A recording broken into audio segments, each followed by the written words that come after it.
Since 1967, Israel has received over $100 billion from the United States of America in foreign aid. Currently, they're getting about $3.1 billion yearly in foreign aid from the United States. So like you really wanted to put emphasis on billion. Yeah, that's a lot of cash, isn't it? That's a lot of cash. But apparently, this is not enough money that's going to Israel. So a few weeks ago, most of our United States senators signed a letter addressed right to President Obama, requesting that he increase the amount of aid that's going to Israel. 3.1 billion is just not enough. Well, how much is enough? So they didn't say. They kind of left that open. They didn't say exactly how much should be going, but Israel is requesting about $4 to $4.5 billion. See, you know what that tells me? That Israel knows that they already have the U.S., government on the string, right? Where it's like, we got this much. Yeah. It's like when a homeless person comes and asks you for 50 cents. Well, you got $1? Right. You know what I'm saying? Like, they keep asking for more and more. So, yeah. Right. So it's like they already got us on that string. Right. So it's like they can just keep on siphoning more money from our budget. Yeah. It's absolutely crazy. I mean, the amount of funds that are going, and it's half. Yeah, more than half. More than half of the U.S. military's foreign financing goes globally. To Yes. Yeah. Israel alone is receiving more than half of that military or that foreign aid. Crazy, and they need more. So, 83 people, 83 U.S. senators have signed off on this letter. It's being led by Republican Lindsey Graham and Democrat Chris Coons. One senator that did not sign this letter, Bernie Sanders. I'm not surprised. No, I'm not either. I'm not surprised. I'm not surprised either. Mm-hmm. And I think we can just go ahead and presume what the reasoning is. Yeah. He disagrees with the atrocities that have been committed by Israel. Right. He disagrees with their oppressive behavior of Palestinians and their indiscriminate attacks. Yeah, the bombing. Yeah, on schools, hospitals, playgrounds, homes, wedding parties, civilian homes. Yes. So, no doubt that's why he didn't sign off on this letter. They have horrible human rights abuses. They keep pushing back the settlements on Palestinian people. We understand that the government has its position based on where Israel is in the world, because Israel is looked at as one of our biggest allies, and it's mainly because of their positioning on the map, right? So we understand why they would want them as an ally, but to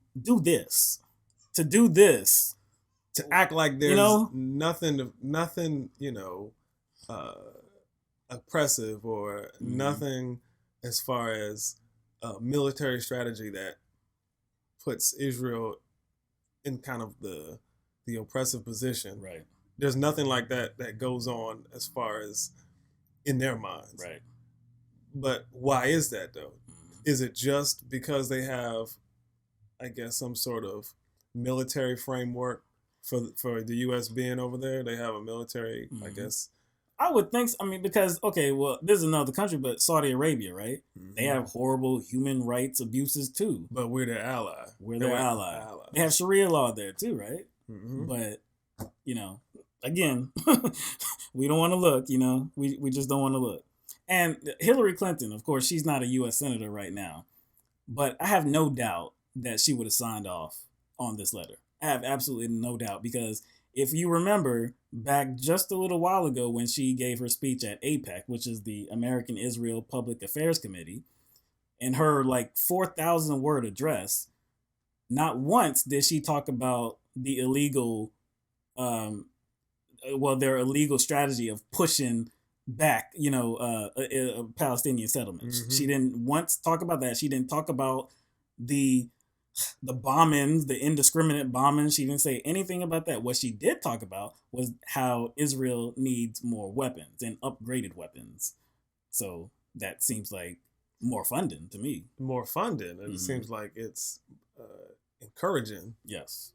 Their occupation and expanded occupation. Exactly. Because if you don't make any mention of it, and you just talk about how they have a right to exist and they need more from us, then obviously you don't care anything about Palestinian people. You don't even care. Okay, you mentioned our political leaders and their allegiance. Now, I mean, a lot of our political leaders are religious, and a lot of U.S. citizens are religious too. So, do you think it's a combination of us already being over there and Israel being like a good, I guess, a good base to deal with that region, and part of it has to do with maybe people's religious views about Israel? Yeah, I think it's both.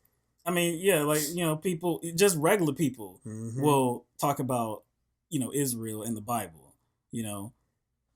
That happens. They're the chosen people. Exactly. So that's why they should be there. And so, what if me, as a U.S. citizen, I could care less about some damn chosen people? Sorry. Right. Who chose them? Who's in control of that? Right. Exactly. Them. That's in their minds. Yeah.